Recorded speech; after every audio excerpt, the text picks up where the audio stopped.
ሽዶች ዛሬ የዶሮ ብሪያኒ ነው የምንሰራው። ብሪያኒ የምንጠቀማቸው ግብአቶች እነዚህ ናቸው። ዶሮ እኔ 8 ቦታ አንድ ነው የምሰራው። 8 ቦታ ቆርጬዋለሁ ዶሮውን። እርጎ አለ እዚህ ጋር ኩዝብራና ትንሽዬ ናና ተጠቅሜያለሁ። ሎሚ አለ፣ ባህራት አለ። ባህራት ስል እኔ ምንድነው ቅመማ ቅመም ከሁሉም ነው የምጠቀመው። በቃ ቤት ውስጥ ካለው ቅመማ ቅመም እንዳለ ቀላቀልና ሚክስ አረግና ነው የምጠቀመው። ሎሚ አለ፣ ሽንኩርት እንደዚህ ጠብሼ ጨምራለሁ። እኔ ነጭ ሽንኩርት አለ። ራሱ የቺክን ብሪያኒ ማሳላ ማለት ነው። ማሳላውን ተጠቅሜያለሁ። ይሄን ትንሽ አጠቃቀሙን እናያለን። በነገራችን ላይ ጋይስ እኔ የማሳያችሁ እንደኔ ቤት ነው። እሺ እንደ ራሴ ቤት እንደኔ እንደምሰራው ነው። ሁሉም ሰው በተለያየ መልኩ ምግቡን ሊሰራ ይችላል። እኔ ደግሞ እኔ ቤት እንደምጠቀመው ነው ማሳያችሁ። ስለዚህ እርጎን ከትቻለሁ፣ ኩዝብራውንና ናናውን። ናና በጣም ትንሽ ነው ለሽታ እህል ፍሌቨሩ በጣም አሪፍ እንዲሆን ያደርግልናል። ነጭ ሽንኩርት አለ እዚህ ጋር ነጭ ሽንኩርት እናረጋለን። የተጠበሰ ሽንኩርት እናረጋለን።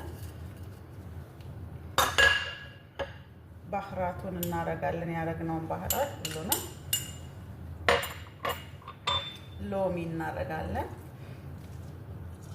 ሎሚ ይሄ አረንጓዴውን ብትጠቀሙ ጥሩ ነው። ይሄ የኛ ሀገር ሎሚ የሚመስለው ቢጫው ብዙ ጊዜ ነው ያልወደውም።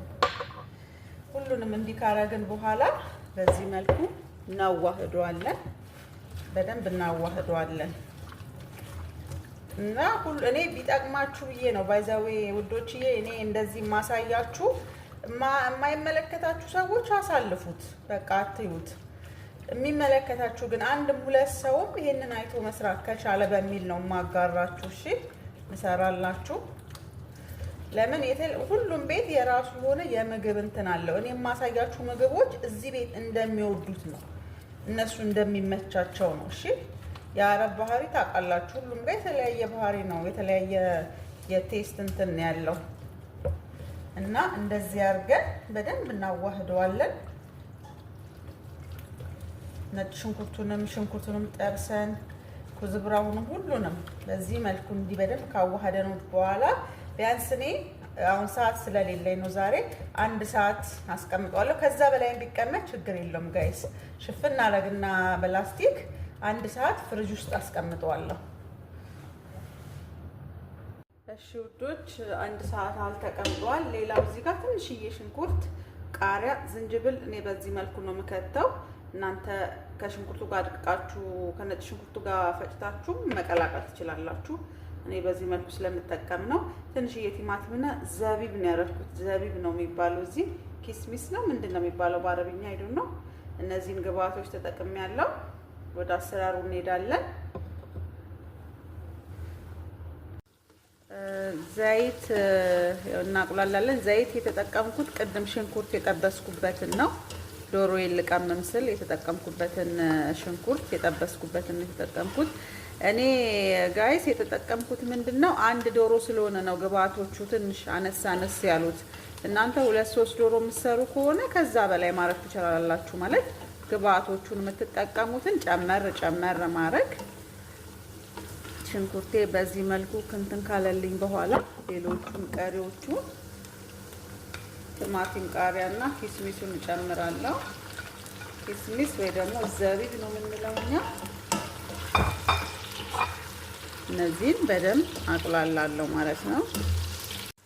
ቁሌቴ እንደዚህ ካቅላላቸው በኋላ የቅድሞቹን እንትኖች ግብአቶች ብዙም የክንችር እስከሚል አናቅላለው ዶሮዬን እጨምራለሁ ማለት ነው።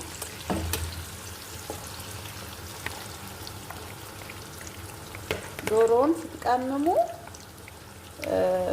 ማለት ብዙ ሰዓት መውሰድ ትችላላችሁ ፍሪጅ ውስጥ። ምሳሌ ከሰዓት የምትሰሩ ከሆነ ለምሳ ጠዋት ቀምማችሁ 2-3 ሰዓትም ቢቀመጥ ፍሪጅ ውስጥ ሞር ፍሌቨሩ አሪፍ እየሆነ ይሄዳል እንጂ እንትን አይልም። ብሪያኒ ያሳይኝ ስላላችሁ ነው። እኔ እንግዲህ የምሰራው በዚህ መልኩ ነው። ጠብስ ይላል ማለት ነው አብሮ። የሩዙን ውሃ እንዴት ነው የምንቀምመው? ሎሚ እንጨምራለን። ሎሚ እንደዚህ ቆራርጠን ይሄንን ወረቀት ተጠቅሜያለሁ። ወረቀት ልጋር ይሉታል በአረብኛ፣ በአማርኛ አላውቅም። እንትን ምንድነው ኧረ ስሙ ጠፋኝ። ዳርሲን ነው የሚባለው።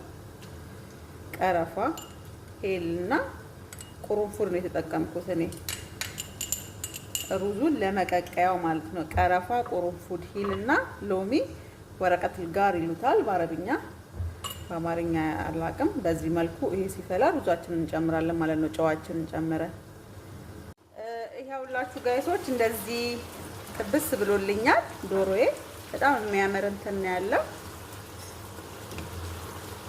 በስማ በጣም ነው የሚያምረው። ፍሌቨሩ ቺክኑ በዚህ መልኩ ማለት ነው እናጠፋዋለን። በኋላ ማለታችን ስለማይቀር ውሃዬ ጠፍቷል። የሩዜ ጨዌን እጨምርና ሩዙን እጨምረዋለሁ።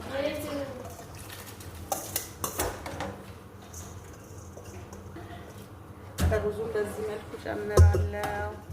የሩዙ የውሃው ሽታ ራሱ በጣም አሪፍ ነው። እሺ ጋይሶች ሩዜ በዚህ መልኩ ደርሶልኛል። ሩዜ እጨምራለሁ። ሩዝ እኔ በጣም ሲቦካ አልወድም። ይሆናል አይደለ? እንትን ሲል አልወድም። እንደዚህ አድርጌያለሁ። ሩዜ ከለር በውሃ ትንሽ በጥበጥ አድርጌ ለከለሩ እንደዚህ አድርጌያለሁ።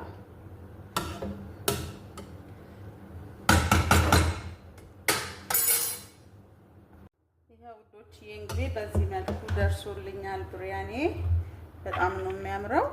እንጆይት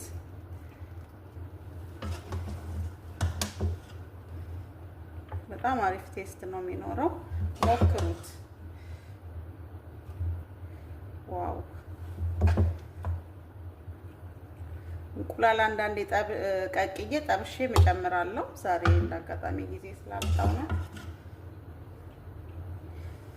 በዚህ መልኩ ብሪያኒያችንን ጨርሰናል። በጣም ነው የሚያምረው። በጣም ሞክሩ። ቴንክ ዩ ፎር ዋቺንግ